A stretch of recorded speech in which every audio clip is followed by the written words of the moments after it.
প্রিয় দর্শক, আসসালামু আলাইকুম। কাছে এবং দূরে থেকে এবিসি বাংলা টেলিভিশনের দিন বদলের জয়যাত্রা অনুষ্ঠান দেখার আমন্ত্রণ জানাচ্ছি।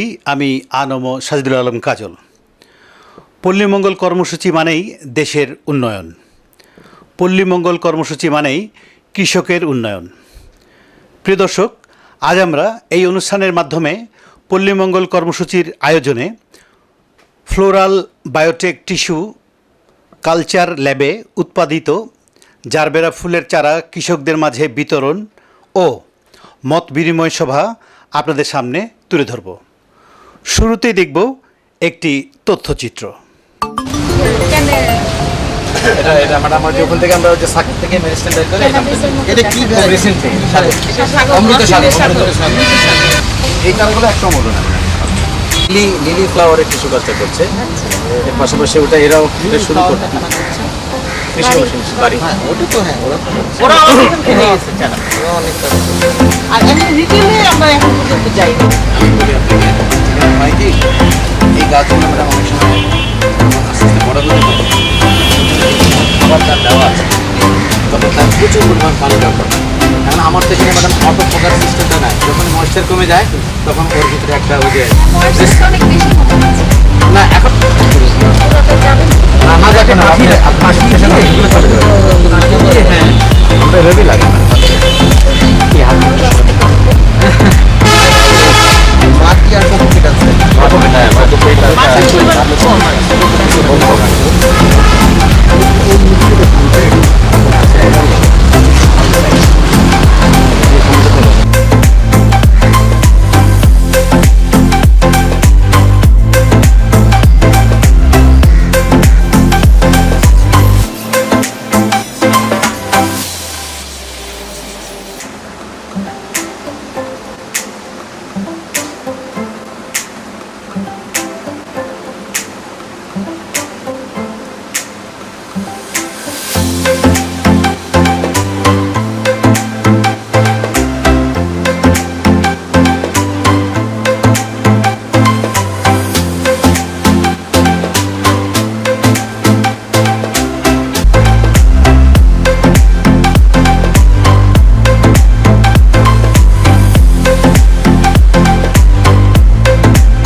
প্রিয় দর্শক, আপনারা দেখছেন এবিসি বাংলা টেলিভিশনের জনপ্রিয় অনুষ্ঠান দিন বদলের জয়যাত্রা।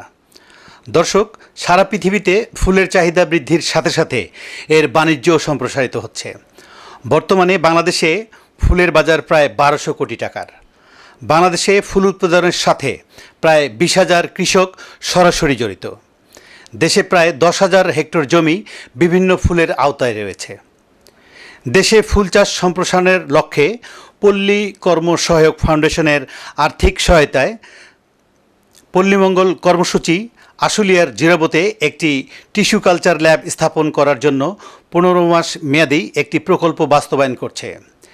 দেশে জারবেরা ফুলের চারার ব্যাপক চাহিদা রয়েছে। দর্শক, পল্লীমঙ্গল কর্মসূচির মহতী এই পুরো অনুষ্ঠানটি আপনাদের সামনে তুলে ধরছি। এনবিসি বিশেষ অতিথি পিএসএল সিনিয়র মহাব্যবস্থাপক আকন মোহাম্মদ রফিকুল ইসলাম, সাভার উপজেলা কৃষি কর্মকর্তা কৃষি বীজ জনাব নাজিয়া আহমেদ, আগত অতিথিবৃন্দ, সংস্থার বিভিন্ন পর্যায়ের কর্মকর্তা, সাংবাদিক বন্ধুগণ, সকলকে আমার প্রতিষ্ঠানের পক্ষ থেকে সালাম এবং শুভেচ্ছা।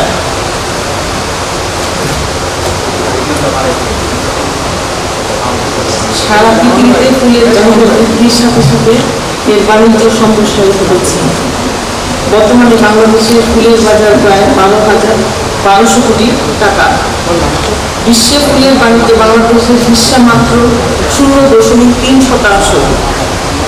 বাংলাদেশের মাটি জলবায়ু এবং সার্বিক পরিবেশের অনুকূল থাকায় প্রায় সব ধরনের ফুল চাষ বৃদ্ধি করার সুযোগ রয়েছে দেশে।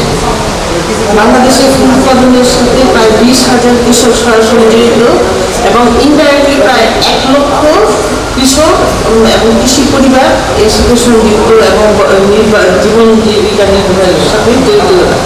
দেশে প্রায় 10,000 হেক্টর জমি ফুল চাষের আওতায় রয়েছে।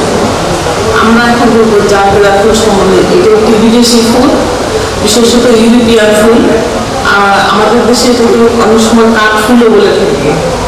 হ্যাঁ, আমরা জানি যে উদ্ভিদের যে কোনো বিভাজন বা অঙ্গ থেকে শীর্ষমুকুল, কক্ষমুকুল, কচি পাতা ইত্যাদি থেকে বিভিন্ন বিচ্ছিন্ন কোষ টিস্যু সম্পূর্ণ জীবাণুমুক্ত অবস্থায় উপযুক্ত পুষ্টির মাধ্যমে নিয়ন্ত্রিত পরিবেশে কালচার করে রোগমুক্ত মাতৃ সাদৃশ্য পূর্ণাঙ্গ চারা উদ্ভিদ সৃষ্টি করা হয় টিস্যু কালচার। টিস্যু কালচার পদ্ধতিতে অল্প সময়ে অধিক হারে এবং বছরব্যাপী চারা উৎপাদন করা সম্ভব। বাংলাদেশে কয়লা আলোসহ বেশ কিছু উদ্ভিদ বাণিজ্যিকভাবে টিস্যু কালচার পদ্ধতিতে চারা উৎপাদিত হলেও জারবেরা ফুলের টিস্যু কালচার চারা উৎপাদন লক্ষ্য করা যায় না। তবে আমরা এটা চেষ্টা, আমাদের প্রয়াস অব্যাহত থাকছে, আমরা যাতে এটা বাণিজ্যিকভাবে উৎপাদন করতে পারি। যখন আমরা ব্যাপটি প্রসারিত করি তখন আমি গদখালিতে গিয়েছিলাম এবং দেখেছি যে জিকরগাছা গদখালিতে প্রচুর পরিমাণে ফুলের একটা বড় মার্কেট আছে। আমি সেই ইয়েতে একবার আমার ভিজিট করে আমি বললাম যে আমি এখানে যাবো, আমার ইন্টারেস্টে সৌভাগ্য আছে, আমি একটু দেখবো। দেখার পর খুব সকালে উঠে গেলাম আর কি। উঠে গেলাম, গিয়ে আমি ওই ইয়েতে গেলাম, দেখলাম যে এটা ফুলের রাজ্য। বিভিন্ন ধরনের ফুল, গোলাপ, বেলি, তারপরে কিছু জারবেরা, গেন্দা, বিভিন্ন ধরনের ফুল। তো এর মধ্যে জারবেরা ফুলটা যদিও কিন্তু এটা এমন একটা সৌন্দর্য নিয়েছিল যে এটা দৃষ্টিনন্দন একটা ফুল। তো জিজ্ঞেস করতে বললো ওরা যে এই ফুলটা তারা বাইরের দেশ থেকে আমাদের দেশের বাইরে থেকে এটা আমদানি করতে হয়, চারাটা আমদানি করতে হয়। আমার নাম জারবেরা, এটা আমদানি করতে হয় এবং এইটা মর্টালিটি রেট যখন ওরা এটা লিগেলভাবে আনতে চায় তখন বিভিন্ন ধরনের সমস্যার সম্মুখীন হয়, যার জন্য তারা ইলিগেলভাবে এই চারাটা কালেক্ট করে এবং তার 40% চারাই আনার সময় এটাকে নষ্ট হয়ে যায়। তো আমি ওদের বিভিন্ন সেক্টরগুলি পরিদর্শন করলাম। পরিদর্শন করার পর আমি অনেক কিছু জানার চেষ্টা করলাম যে কীভাবে তারা এই ফুলটা করে।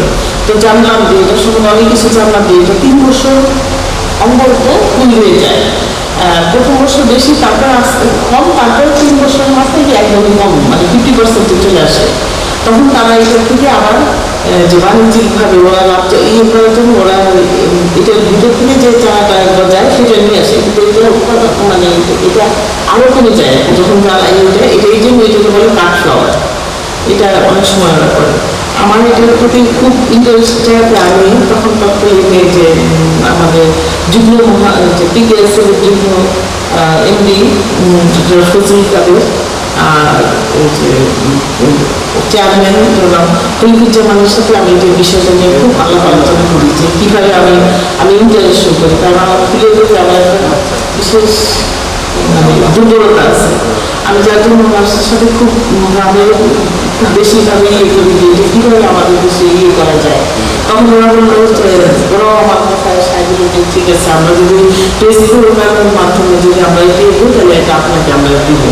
যাই হোক, ওনাদের সাথে আমাদের কাছে আমি অত্যন্ত কৃতজ্ঞ এবং আন্তরিকভাবে ধন্যবাদ জানাচ্ছি যে ওনারা আমাদের এই ছোট্ট প্রজেক্টটা, আমার একটা ছোট্ট প্রজেক্ট কিন্তু সবচেয়ে সুন্দর প্রজেক্ট এটা।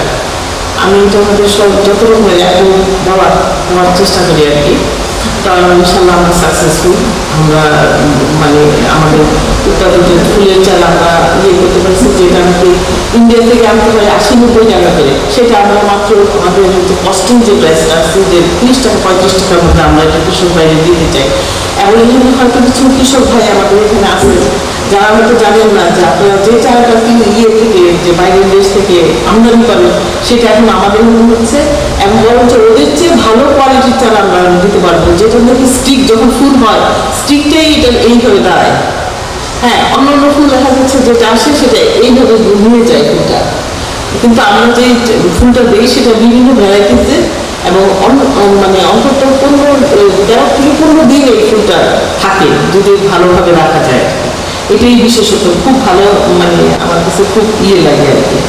তো এটা যদি আরো আমরা মাস্ট লেভেলে করতে পারি, আপনারা আমি উৎসাহিত করবো না, আমি উৎসাহিত করবো যে আপনারা একটু দেখেন আমাদের চারাগুলি দিয়ে আপনারা এই ইয়েটা মানে মানে স্প্রেড করেন। কারণ এখন যে জিরাবো আশুলিয়া সাভার উপজেলায় মানে ফুল চাষ ব্যাপকভাবে বৃদ্ধি পাচ্ছে।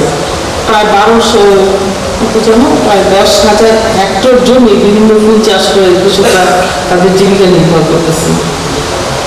তো এটা প্রচুর চাহিদা আছে। বিভিন্ন ধরনের যে অনুষ্ঠান সূচি বা বিভিন্ন ধরনের যে অনুষ্ঠানগুলি হয় সেখানে ফুলের চাহিদা খুব বেশি এবং এটার চাহিদা আরও বেশি। আমি দেখেছি যে যারা ফুলের চাহিদা যেমন ভালোবাসার দিবস বলেন, তারপরে 21শে ফেব্রুয়ারি বলেন, যে বিজয় দিবস বলেন, প্রত্যেকটা অনুষ্ঠানে এবং বিয়েদের মধ্যে এই ফুলের চাহিদাটা বেশি। আপনাদের আমি রিকোয়েস্ট করবো আপনারা নিয়ে দেখেন ফুলটা, তারপর কম্পেয়ার করেন। আমি চাই আপনাদের মাধ্যমে এটা প্রচুর পরিমাণে মানে হোক আর কি, বিস্তার লাভ করুক। তো এত সুন্দর একটা জিনিস যে আমরা তৈরি করতে সক্ষম হয়েছি, এই জন্য পিকেএসএফকে ওদের সাহায্য সহযোগিতা আন্তরিকভাবে ধন্যবাদ জানাচ্ছি। তারপর এটা করতে গিয়ে আমাদের এটা করতে গিয়ে আমাদের কিছু কিছু হয়, আমরা কিছুটা মানে ঝুঁকির সম্মুখীন হই। যেমন কন্টামিনেশন এটা আমাদের খুব বেশি। আমরা যখন টিস্যু ল্যাব থেকে বের করি কন্টামিনেশনের হারটা আমাদের বেশি হয়। কারণ দেখা যাচ্ছে একটা স্ট্যান্ডার্ড সাইজ আছে 10% কন্টামিনেশন হয়, কিন্তু আমাদের এখানে এই যে পরিবেশ বা জন্য আবহাওয়ার জন্য এটা অনেক সময় দেখা যায় 30%-এও চলে যায়। তা আমরা এটা কমানোর চেষ্টা করতেছি যে কীভাবে এটা কমানো যায়।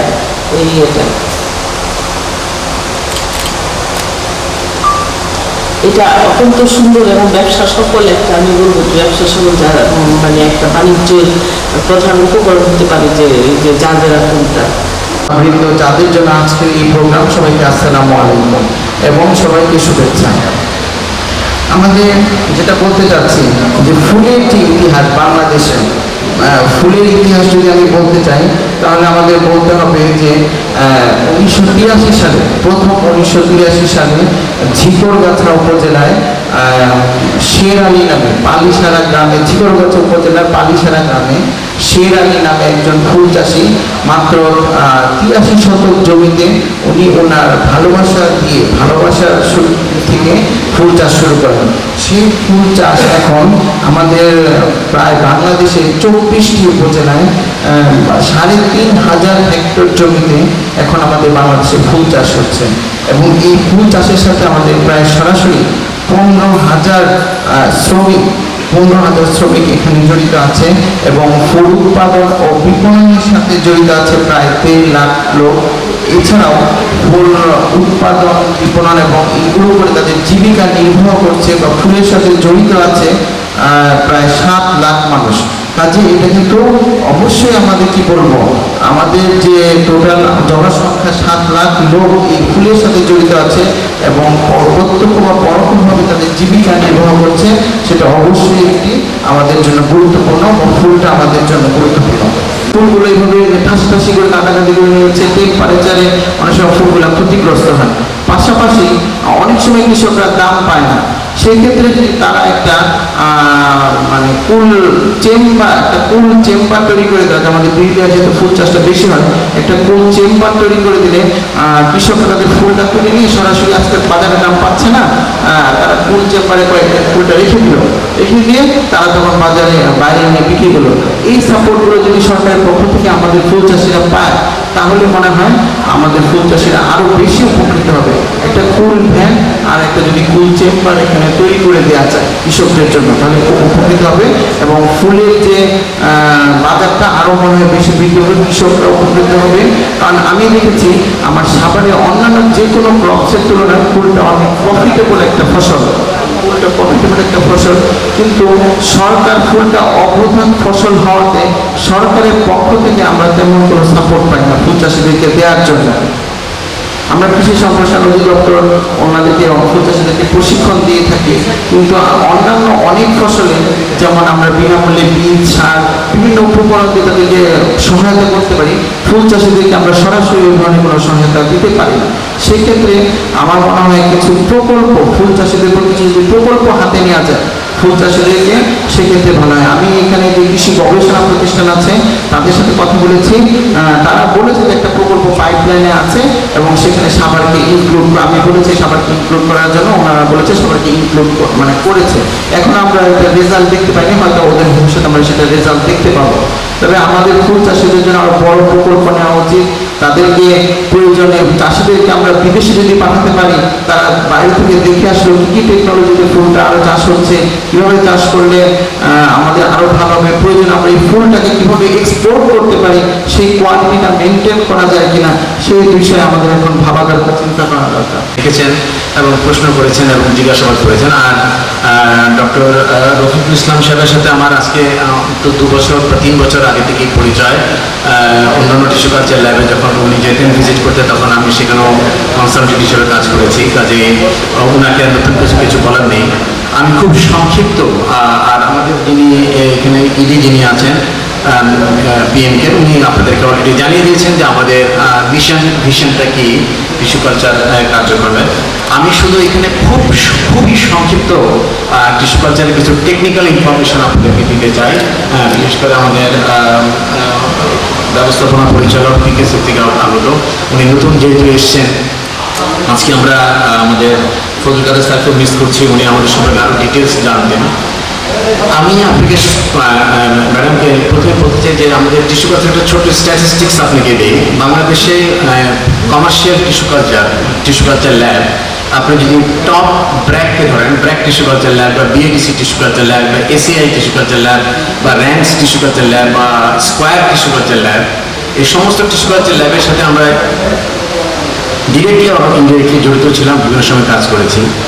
এই প্রায় বাংলাদেশের 40টা টিস্যু কালচার ল্যাব আছে যারা কমার্শিয়ালি কাজ করে আসতেছে, কমার্শিয়াল টিস্যু কালচার ল্যাব। এবং এদের আপনারা জেনে একটু অবাক হবেন, কিন্তু এটি জেনুইন স্ট্যাটিস্টিক্স, যে তাদের প্রায় 95% টিস্যু কালচার ল্যাবে কিন্তু শুধুমাত্র পটেটো সিড প্রোডাকশন হয়ে থাকে। 95% টিস্যু কালচার ল্যাবে শুধু পটেটো প্রোডাকশন হয়। কিছু টিস্যু কালচার ল্যাবে ইদানিং গত কয়েক বছর যাবৎ কেউ হয়তো একটু ব্যানানা করছেন, কেউ হয়তো একটু ক্রিসেন্থেমাম করছেন, কেউ হয়তো একটু অর্কিড করছেন, এখন রিসেন্টলি হয়তো জারবেরা কেউ করছেন। একটা ল্যাবে আমরা জানি যাতে তিনি কাজ করছেন। তো এই হচ্ছে একটা খুব ছোট্ট স্ট্যাটিস্টিক্স আপনাদেরকে দিলাম। এবং আলু কেন 95% টিস্যু কালচার ল্যাবে হয়, তার অন্য অনেক বড় কারণ হচ্ছে আলুর ডিমান্ড বেশি। আলু 6 লক্ষ মেট্রিক টন পার ইয়ারের ডিমান্ড, তার সিড অনেক দরকার, এই জন্য নানা বিষয় দিয়ে আছে।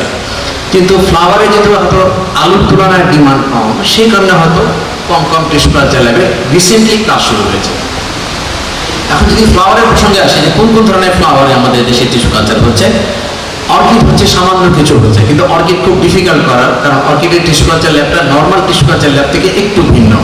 কিছু অ্যাপারেটাস ওখানে থাকে যেগুলো অনেক কস্টলি, এবং যদি জেনুইন যদি জার্মপ্লাজম যদি সংগ্রহ করা না যায় থাইল্যান্ড থেকে বিশেষ করে, তাহলে অর্কিডের টিস্যু কালচারটা একটু ডিফিকাল্ট। তারপরে কিন্তু আসেন জারবেরা টিস্যু কালচারটা কিন্তু একটু ডিফিকাল্ট একটা কারণেই, শুধু একটা কারণে ডিফিকাল্ট। এটা 3টা কারণ জারবেরা টিস্যু কালচারে, না হলে সব টিস্যু কালচার ল্যাবে এখন জারবেরা করা সম্ভব হতো। এই মুহূর্তে, আজকের দিন পর্যন্ত, এই মুহূর্তে আমাদের পিএমকে টিস্যু কালচার ল্যাবটা যদি জারবেরার প্রসঙ্গে আসে, তাহলে সবচেয়ে ভালো জার্মপ্লাজম অলরেডি আমরা ডেভেলপ করে ফেলেছি। অলরেডি আমাদের এখানে প্রায় 8-9টা জাতের জারবেরা আমরা এখন মেনটেন করছি। আপনারা লিফলেট পেয়েছেন আমাদের জারবেরা, সেখানে ছবি দেখতে পাবেন প্রায় 8টা কালারে। তার মধ্যে আমরা কমার্শিয়ালি ছেড়ে দিয়েছি, কৃষকদের কাছে আমরা দিয়েছি 4টা ল্যাব। আমি আজকে এখানে বসে থাকতে আজকে এই 10 মিনিট আগে একটা কৃষি গবেষণা ইনস্টিটিউট থেকে ফোন এসছে, বাড়ি থেকে, বাংলাদেশ এগ্রিকালচার রিসার্চ ইনস্টিটিউট থেকে। তারা আমাদের কাছ থেকে আবার সেকেন্ড টাইম আবার আজকে গাছের অর্ডার দিয়েছে। এই মুহূর্তে ফোন এসছে যে আমাদেরকে আরও কিছু যারা চারা দেয়, ওদেরকে আমরা প্রায় 5 দিনের আগে 350 গাছ দিয়েছিলাম। ওরা ভালো রেজাল্ট পেয়েছে, আবার সেকেন্ড টাইম দিতে যাচ্ছে। এগুলি প্রমাণ করে যে আমাদের টিস্যু কালচারের যে আমাদের প্রোডাক্টগুলো এখন একটা লেভেল পর্যন্ত উঠে গেছে। এটা ব্যাকগ্রাউন্ডে একটু বলি, আমরা যখন টিস্যু কালচার শুরু করেছিলাম জারবেরা, তখন পৃথিবীর অন্তত 10টা জায়গায় আমি মানে ভিক্ষুকের মতন হাত পেয়েছি যে আমাকে যদি কেউ প্রোটোকলে সামান্য কিছু দেয় যে কোন মিডিয়াতে আমার এই জায়গাটা হবে, আমাকে কিন্তু কেউ দেয়নি। শুধুমাত্র সাউথ আফ্রিকার একজন প্রফেসর আমাকে সামান্য একটু ইনপুট দিয়েছিলেন যে এই মিডিয়াতে আপনি টেস্ট করে দেখতে পারেন, হলেও হতে পারে। আর আপনি যদি গুগলসে যান অনেক কিছু লেখা আছে, কিন্তু আপনি গুগলকে ফলো করেন কিচ্ছু পাবেন না সেখানে। রিয়েলিস্টিক কোনো ডেটা বা কোনো ইনফরমেশন আপনাকে গুগলসে কিন্তু দেবে না। তখন আমি ভারত, নেপাল, পাকিস্তানে তো এখনো শুরুই করে নেই জারবেরা টেস্ট কালচার। আপনার কিছু কিছু কাজ হচ্ছে এখন ভুটানে, নেপালে কিছু কিছু কাজ করছে, সিঙ্গাপুরে কিছু কাজ হচ্ছে, ভারতে কিন্তু লক্ষ লক্ষ লক্ষ লক্ষ চারা তৈরি হচ্ছে এখন জারবেরা এবং কলা। ওদের একটা G9 ভ্যারাইটি আছে কলা, সেটা তারা করছে। তো আমি সেখানে তাদের কাছে চেয়েছি, আমি সেই কোম্পানির নাম নিতে চাই না, ওটার যিনি ডিরেক্টর ছিলেন উনি আমার সাথে প্রথম খুব ভালো, আমার সাথে ভালো সম্পর্ক ছিল। কিন্তু উনি যখন দেখলেন যে আমি স্বয়ং এটার সাথে ইনভলভ হয়ে যাচ্ছি, তখন উনি আস্তে আস্তে আমার কাছ থেকে আর ইনফরমেশন দিতে চাইলেন না। কিন্তু আমরা দীর্ঘ প্রায় আমি 2017 শেষের দিকে এটার গবেষণা শুরু করেছি, মানে 2018 পুরোটা লেগেছে, 19-এর শেষ অবধিতে গিয়ে আমরা পরীক্ষামূলকভাবে কিছু গাছ মাটিতে ট্রান্সফার করতেছিলাম। এখানে ছিল শেরেবাংলা কৃষি বিশ্ববিদ্যালয়, এখানে আমরা কিছু গাছ দিয়েছিলাম, ওখানে সাকসেসফুলি কিছু গাছ লাগানো হয়েছিল। তখন আমরা বুঝলাম যে আমাদের এই গাছটা মাটিতে বাঁচবে। সেটা ছিল 2019 সালের কথা। 20 সালে আমরা ম্যাসিভ গাছ কালচার করেছি এই পিএমকেতে এসে, এবং এখন আমাদের সাকসেসফুলি গাছ আমাদের বলেছি আমাদের জার্মপ্লাজমটা one of the best germplasm in Bangladesh এই মুহূর্তে আমাদের এখানে আছে পিএমকেতে। এবং আমি আপনাদেরকে একটা খবর দিই, যে খবরটা এখন পর্যন্ত আমাদের ইডি জানেন না, যে খবরটা আপনারা কেউই জানেন না। আমি আমার ইডি কাছকে সকালে জিজ্ঞেস করেছি, আমি আখন্দ স্যারকে জিজ্ঞেস করেছি আমি কি ইনফরমেশন দেখে আজকে দেবো কি দেবো না, ওনারা বলেছেন যে জানান সবাইকে, তাই জানাচ্ছি। সেটা হচ্ছে এই, যেই ভারত থেকে বা যেই পার্শ্ববর্তী দেশসমূহ থেকে আমরা আগে চারা চেয়ে আনতাম বা কিনে আনতাম, বা আমি কোনো হয়তো প্রোটোকলের সহযোগিতা চেয়েছি, তারা আমাদের ওয়েবসাইটে এবং আমার সাথে কমিউনিকেশনের মাধ্যমে যারা আমার যখন কালচার ভেসেলস দেখেছে, মানে যেটা টেস্ট টু বেবি যেটাকে আমরা বলি, যেটাকে ম্যাডামকে আমি দেখেছি ভিতরে, আমাদের সেই ভেসেলস দেখে তারা অলরেডি ভারতের একটা সবচেয়ে বড় কোম্পানি আমার কাছে 2000 কালচার ভেসেলসের অর্ডার দিয়েছে, গাছ না কিন্তু কালচার ভেসেল। এবং সেটা আমি জানি হয়তো কেউ এখানে আমাকে হয়তো প্রশ্ন করতেই পারে যে এটাকে আপনাকে দিয়েছে তার প্রমাণ কি। আমি সে প্রমাণ আছে আমার কাছে, সেই ইমেল আছে, আমি সব ম্যাডামকে দিয়ে যাব আজকে। ভারতের অনেক বড় কোম্পানি, মানে ভারতের টপ 5-এর মধ্যে পড়ে যারা ভারতে এই জারবেরা টিস্যু কালচার করে, এবং তারা হল্যান্ডে এই গাছ এক্সপোর্ট করে। আমি কিন্তু নিজেও বিস্মিত হয়েছিলাম যে ওরা কেন আমার কাছে চাচ্ছে, এবং অনেকগুলো ইমেল যখন তাদের সাথে আমাদের আদান প্রদান হয়েছে তখন আমি নিশ্চিত হয়েছি। তখন প্রথমে তারা আমাকে হোয়াটসঅ্যাপে যোগাযোগ করছিল আমার ফোন নাম্বারে, পরে আমি তাদেরকে আরও নিশ্চিত করার জন্য বললাম যে আপনারা আমাকে ইমেলের মাধ্যমে করেন, আপনাদের কোম্পানির লোগো এবং প্যাড দিয়ে করেন, so that I make sure যে আপনারা যে জেনুইনলি আমার সাথে যোগাযোগ করছেন। তখন তারা তাদের ওয়েবসাইট, তাদের লোগো, তাদের প্যাডে আমার কাছে অ্যাপ্লিকেশন দিয়েছে আমাকে, যে আপনার কাছ থেকে আমরা 2000 কালচার ভেসেল গাছ না কিন্তু আবার বলে দিচ্ছি, যেটা টেস্ট টিউব সহ আমরা এটাকে র্যাপিং করে যেন আমরা তাদেরকে দিই। তারা আমাদের গাছ থেকে এতটাই খুশি হয়েছে, আপনি জিজ্ঞেস করেছে আমাকে যে আপনারা কোন মিডিয়াতে, কোন ধরনের মিডিয়াতে এই ধরনের গাছ কী করে এত মাল্টিপল শ্যুট, যেটা আমি ম্যাডামকে বলেছি যে মাল্টিপল শ্যুট যদি টিস্যু কালচারে যদি মাল্টিপল শ্যুট না হয়, 4টা স্টেপ, একটা হচ্ছে মেরিস্টেম কালচার সাকসেস হতে হবে, কন্টামিনেশন ফ্রি করতে হবে, 2 নম্বর হচ্ছে গিয়ে এখানে মাল্টিপল শ্যুট হতে হবে। যদি মাল্টিপল শ্যুট না হয় তাহলে এরকম এত বড় একটা জায়গাতে মাত্র 10,000 গাছ বানানো সম্ভব না। কিন্তু যখনই আপনার মাল্টিপল শ্যুট হবে, মানে একটা টেস্ট টিউবের ভিতরে যখন 10টা-20টা করে গাছ তৈরি হবে, তাহলে এত বড় একটা জায়গা থেকে 5 লক্ষ গাছ দেওয়া সম্ভব। তো বাংলাদেশে আমাদের কিন্তু বাৎসরিক চাহিদা আছে প্রায় 20 লক্ষ গাছের চাহিদা। এটা কিন্তু রাফ বলছি, আমি যখন গখলিতে গিয়েছি ওরা কিন্তু আরও অনেক বাড়িয়ে বলেছে আমার, কিন্তু আমার কাছে সেটা বিশ্বাস হয়নি। আমি মনে করি যদি 20-25 লাখও যদি আমাদের বাৎসরিক চাহিদা থেকে থাকে, তাহলে যদি আমি 2-4 লক্ষ যদি আমি দিতে পারি, আমি ধরো পিএমকের মাধ্যমে যদি দিতে পারি, এটা আমার জন্য অনেক বড়। তো এই সংবাদটা আপনাদেরকে আজকে একটা বিশেষ দিনে আমার কাছে ভালো লাগছে যে আজকে সবাই এখানে আছেন যারা সরাসরি জড়িত থাকেন, এইসব কাজের সাথে জড়িত আছেন, তাদের সামনে আজকে এটা আমি উন্মুক্ত করে পেরেছি জিনিসটা, আজকে মেসেজটা আপনাদেরকে দিয়ে দিলাম যে আমাদের আর&ডিটা সেই লেভেলে, মানে আমাদের রিসার্চটা সেই লেভেলে গিয়েছে যে আমাদের কাছে এত সুন্দর টেকনোলজি এখন আমরা ধারণ করতে সক্ষম হয়েছি যে ভারতের সাথে কিন্তু আমরা বা নেপালের সাথে বা সিঙ্গাপুরের সাথে বা পাকিস্তানের সাথে বা ভুটানের সাথে কিন্তু আমরা কম্পিটিশনে যেতে চাই না।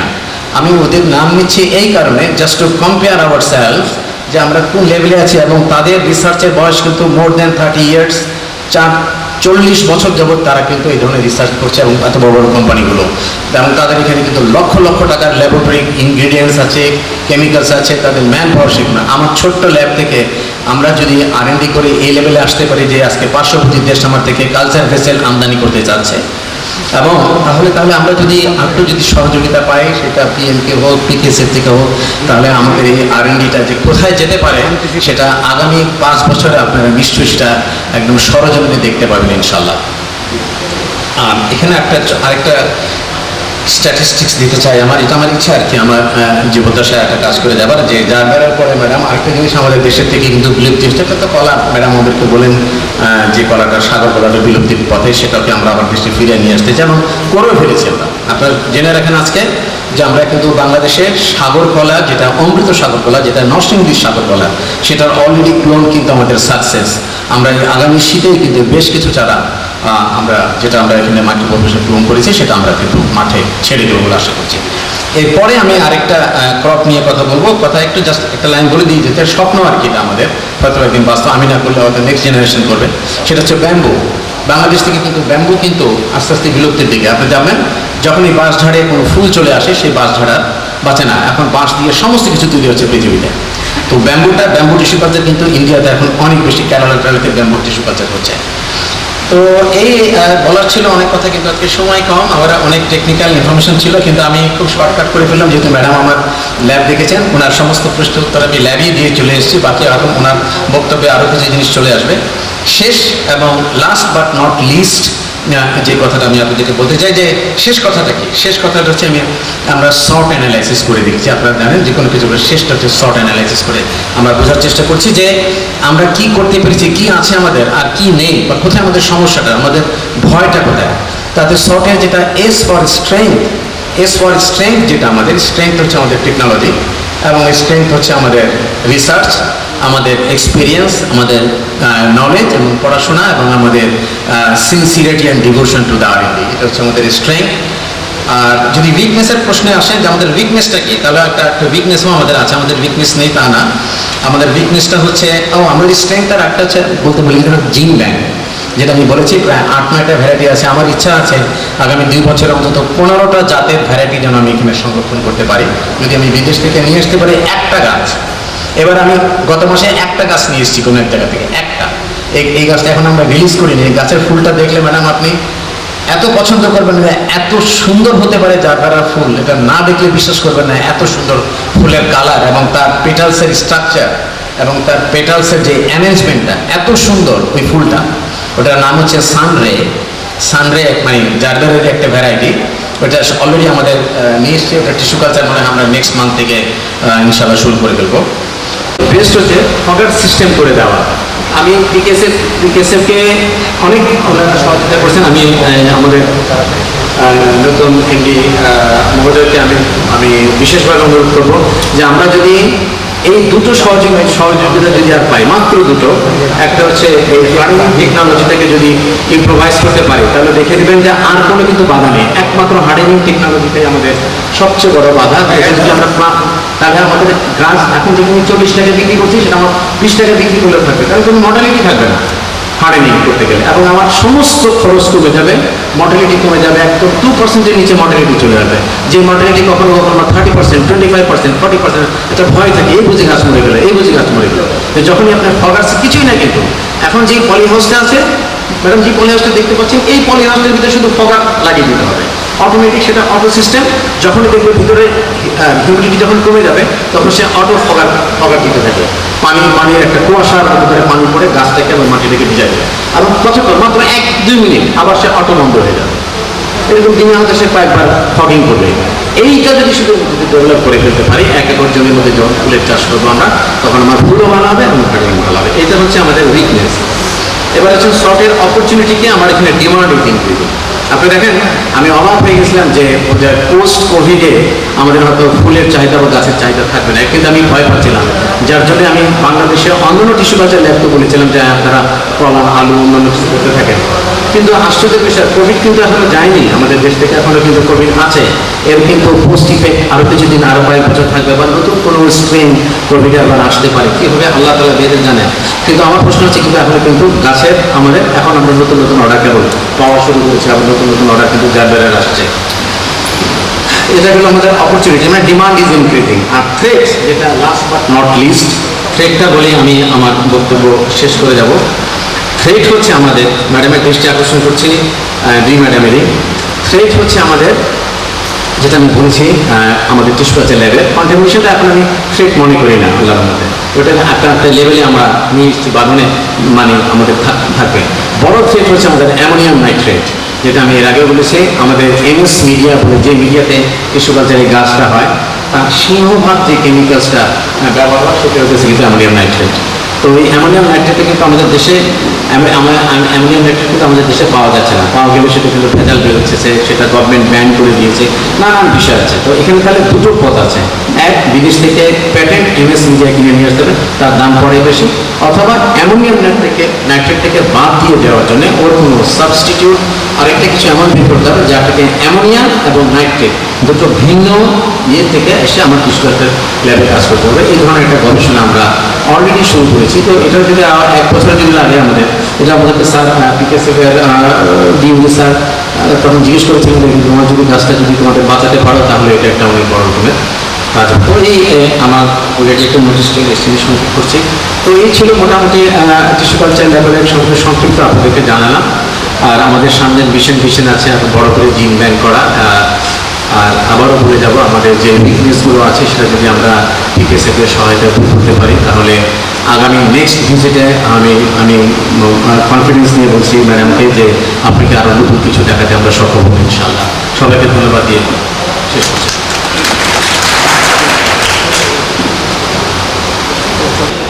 সাভারতলা ইউনিয়ন পরিষদের আমি 2 বারের নির্বাচিত একজন সদস্য। আমি মূলত জারবেরা চাষ করি, আমার 8.5 বিঘা জারবেরা চাষ রয়েছে, প্লাস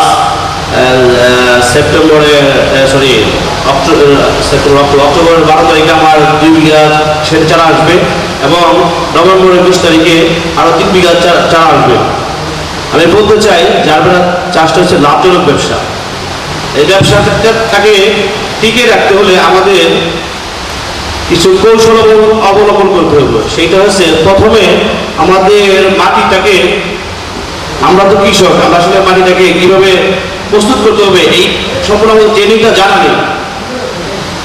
আপনারা যারা আছেন উপরের কৃষি কর্মকর্তা বা আমাদের আরও অফিসাররা আছেন, তাদের কাছে আমি বলবো যে আমাদের কীভাবে মাটিটাকে সুন্দর করে এই চারা লাগানোর জন্য উপযোগী করা যায়, এটার একটা ট্রেনিং। প্লাস আপনি আমাদের এই এমন একটা যার একটা মূলত সমস্যা আছে, সেই সমস্যাটা হচ্ছে আপনি এই শুকনার সিজনে আপনার পোকা মাকড় এটার আক্রমণ বেশি। বিশেষ করে আমি দেখতেছি, আমি আজকে 3 থেকে 4 মাস যাবৎ একটা অসুবিধায় ভুগতেছি, কেউ সমাধান করতে পারতেছে না, কোনো কৃষি অফিসও পারতেছে না। আমি কেউ ছোট করে বলতেছি না, চুষক পোকা, ফুলটা জারবেরা ফুলটা শুকিয়ে যায়, সকালে দেখবেন ভালো, বিকেলে দেখবেন অলরেডি ছোট হয়ে গেছে, শুকিয়ে গেছে। এটার একটাই কারণ, আমাদের বীজটা আপনার যে মানের পাওয়ার কথা সে মানে আমরা পাচ্ছি না। ইন্ডিয়া থেকে ঠিকই আসে, আইসা আমাদের বাংলাদেশে মিক্স হয়ে, কেরাসিনতে মিক্স হয়ে আমরা পাই। আমি নিজে যেহেতু 3 বছর যাবৎ আমি জারবেরা চাষের সাথে আমি জড়িত, আমি ইন্ডিয়া থেকে বীজ এনে দেখছি, ওই বীজটা আমি 1 ডোজ ব্যবহার করাতে আমার পোকা চলে গেছে। অথচ বাংলাদেশের যে বীজটা আছে, এটা আমি 10 ডোজও পোকা শেষ করতে পারি না। এটা আমাদের মাথায় রাখতে হবে। আর আমরা জারবেরা চাষিদের পক্ষ থেকে আমার একটা আবেদন, আমাদের কৃষি অফিসার বলে গেছে যে আমরা ফুলটা ঠিক উৎপাদন করি, ঠিক মতো বাজারজাত করতে পারি না, কুলিং ব্যান নাই। ফুলটা এখানে আমাদের দাবার বেতারিতে ফুলটা নষ্ট হয়ে যায়।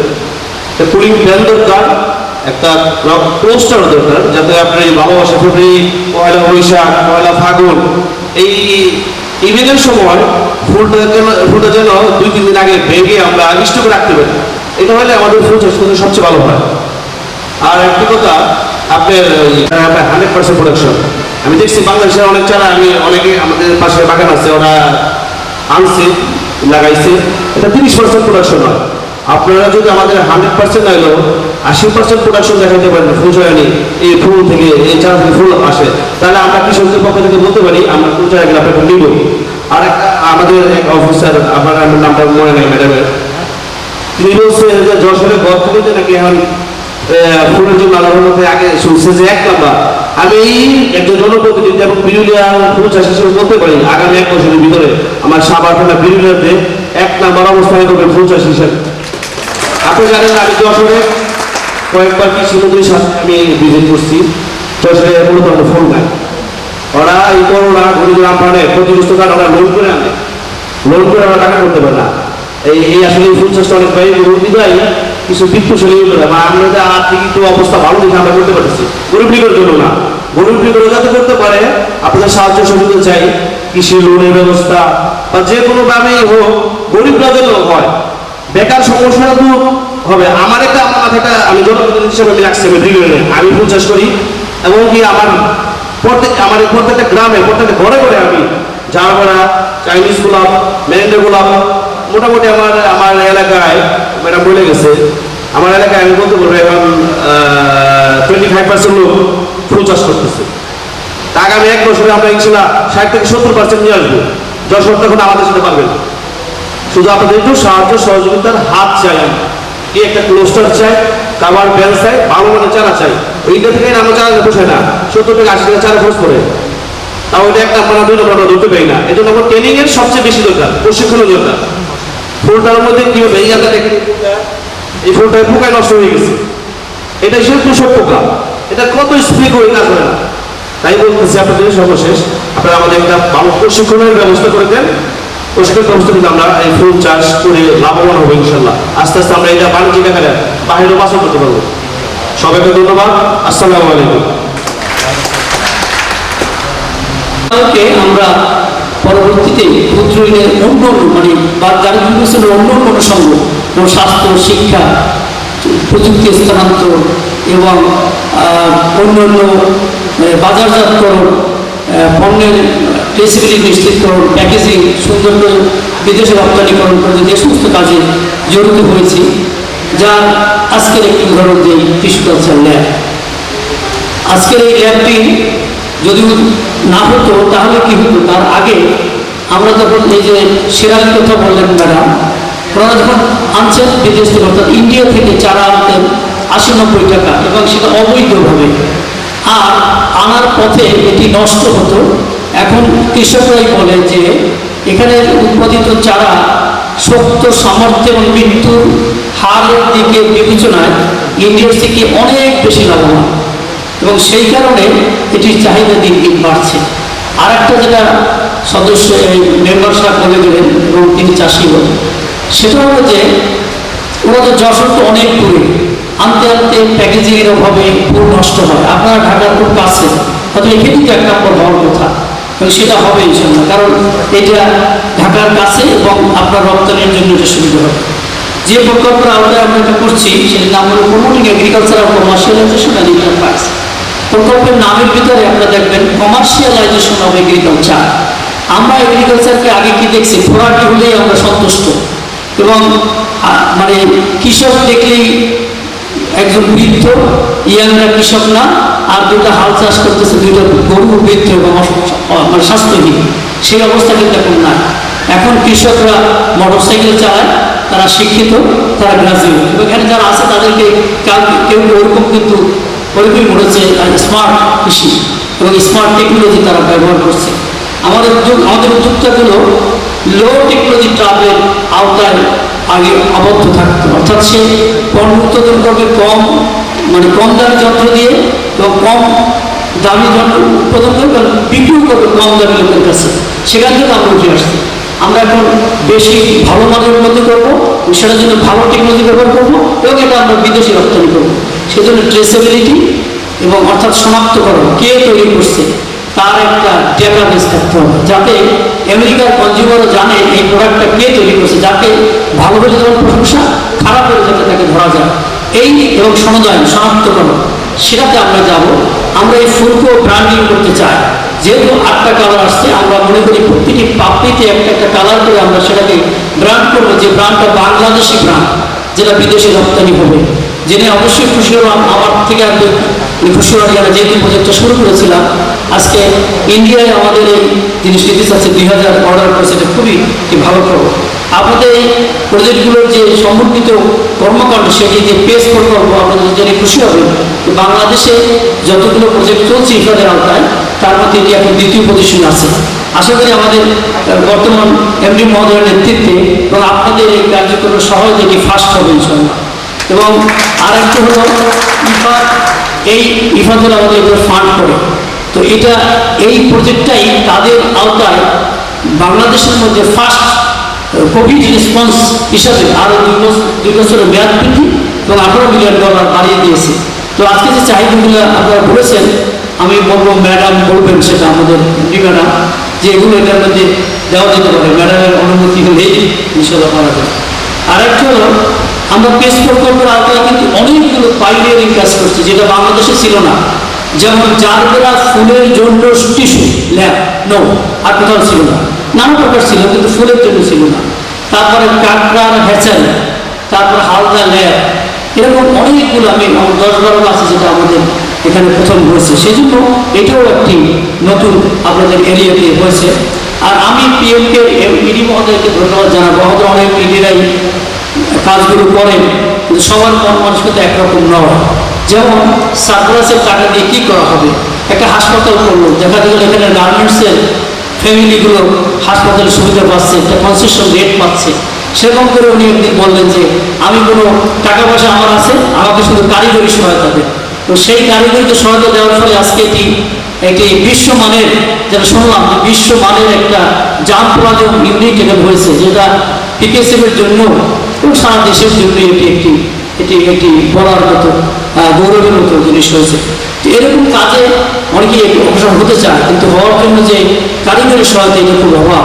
আপনারা যেমন মতো ডক্টর এবং সে বায়োটেকনোলজিস্ট, এত গভীর, এত সুন্দরভাবে মন মানসিকতা, শুধু শিক্ষিত হলেই হয় না, আগ্রহ এবং মনের মাধ্যমে বেশি কাজ যারা করে তারাই ভালো করে, এবং উনি সেটা করছেন। আমরা দেখছি যেহেতু বিভিন্ন রকম কন্টামিনেশন থেকে উনি উত্তরণ ঘটিয়েছেন। অনেক কন্টামিনেশন আমাদের 50-60% পর্যন্ত কন্টামিনেশন হয়েছিল RRF দর্শনে, উনি গিয়ে সেটাকে নামিয়ে এনে এখন 10-15% আছে, খুবই ভালো একটা পজিশনে আসছে। আর একটা বড় ব্যাপার হচ্ছে আমাদের সব এলাকায় গেলেই আমি চেষ্টা করি আমরা যাতে স্থানীয় সরকারের বিভাগগুলো জড়িত হয়, এখানে সেটা আছে। এটা আমাদের এনজিও এবং জিও কোলাবোরেশনের একটা উদাহরণ, যে এরকম যদি জিও কোলাবোরেশন হয়, উইন-উইন সিচুয়েশনে কাজ করতে পারি, তাহলে একসময় দেখা যাবে আমরা যে 2041 সালে সরকারের যে উন্নত দেশে হওয়ার, গঠিত হওয়ার যে অঙ্গীকার, সেই অঙ্গীকারে আমরাও অবদান রাখতে পারবো। আর যে এখানে চাহিদাগুলোর কথা বলা হয়েছে, এগুলো আমি আর রিপিট করবো না। এই যে ট্রেনিং, সে অবশ্যই দরকার, কারণ কীভাবে ট্রেনিং করতে হয়, কীভাবে ফগার মেশিন বা অন্যান্য সেগুলো, এগুলোর আওতায় যাতে আসে, আমার কনসার্নদেরকে আমি সেটা বলবো সেটা করার জন্য। তো আমি আর বেশি কথা বাড়াবো না। আমি আবারও এই বিশেষ করে আজকে এই মহৎ অনুষ্ঠানে আমাদের মাননীয় ব্যবস্থান পরিষদ মহোদয় উপস্থিত থাকতে পেরেছিলেন, আপনাদের মাঝে আজকে চারা বিতরণ করবেন, সেজন্য তাকে অশেষ ধন্যবাদ। পিএমকে সভাপতি মহোদয় এবং অন্যান্য যারা আছেন সাংবাদিক ভাইদেরকে আবারও ধন্যবাদ জানিয়ে আমি আমার সংক্ষিপ্ত বক্তব্য শেষ করছি। আল্লাহ হাফেজ। সকাল, পিকেএসএফ এর পক্ষ থেকে সবাইকে শুভেচ্ছা। আমার আসলে খুবই ভালো লাগছে যে আজকে পিকেএসএফ এ যোগদান করার আমার সীমিত সময়ের মধ্যে এটাই প্রথম বাইরের ভ্রমণ, প্রকল্প ভিজিট। এটা এমন নয় যে পল্লী মঙ্গল কর্মসূচিকে আমি বেছে নিয়েছি, বরং বলতে হয় যে ঢাকার খুব কাছে বলেই পল্লী মঙ্গল কর্মসূচি আমার আগে পড়েছে, রুটিনে সবার আগে পড়ে গেছে। পল্লী মঙ্গল কর্মসূচিকে ধন্যবাদ, তারা এরকম একটি সুযোগ করে দেওয়ার জন্য আমরা আসতে পেরেছি এবং সত্যি সত্যি চমকপ্রদ অভিজ্ঞতা নিয়ে যাব আজকে। আমি নিজে একজন কৃষিবিদ, আমি নিজে একজন সিড টেকনোলজিস্ট। আমি কিন্তু মাস্টার্স করেছি বীজের উপরে। তবে আজকে এখানে এসে বলতে বাধ্য হচ্ছি যে বীজের যে সক্ষমতা, অঙ্কুরোদ্গম সক্ষমতা, সেই কাজকে পিছিয়ে দিয়ে টিস্যু কালচার কিভাবে এগিয়ে যাচ্ছে, শতভাগ না হলেও প্রায় শতভাগ যে অঙ্কুরোদ্গম বা প্রপাগেশন যেটা করে দিচ্ছে সেটা হচ্ছে টিস্যু কালচার। অত্যন্ত ক্ষুদ্র এবং ঝুঁকিপূর্ণ, খুব সংবেদনশীল যে কাজটি নিয়ে তারা এগিয়ে যাচ্ছেন সেটি সত্যি সত্যি প্রশংসার দাবিদার, প্রশংসার যোগ্য। এবং ওনাদের কাছেই আমরা জেনেছি টিস্যু কালচার অনেক কিছু নিয়ে হলেও জারবেরা নিয়ে এটাই বোধহয় প্রথম, অথবা খুব লিমিটেড সংখ্যক মানুষ বা বিশেষজ্ঞরা এটি করছেন। তাদেরকে অসংখ্য ধন্যবাদ। আমার মনে হচ্ছে যে আমাদের যে প্রকল্পের আওতায় এই কর্মসূচিটি কি চমৎকার করে নাম দেওয়া, ফ্লোরাল বায়োটেক।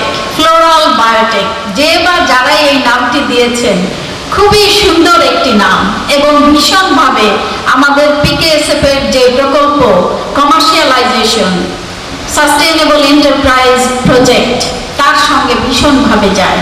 সাস্টেনেবল মানে কি? টেকসইকরণ।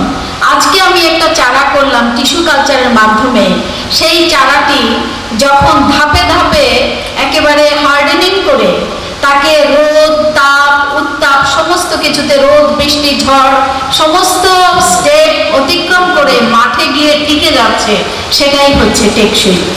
এই যে টেকসই হয়ে গেল, সেটি বীজের চারা কত পার্সেন্ট হচ্ছে, টিস্যু কালচার থেকে আগত চারা কত পার্সেন্ট হচ্ছে, সেটা কিন্তু আজকে মূল্যায়নের সময় এসে গেছে।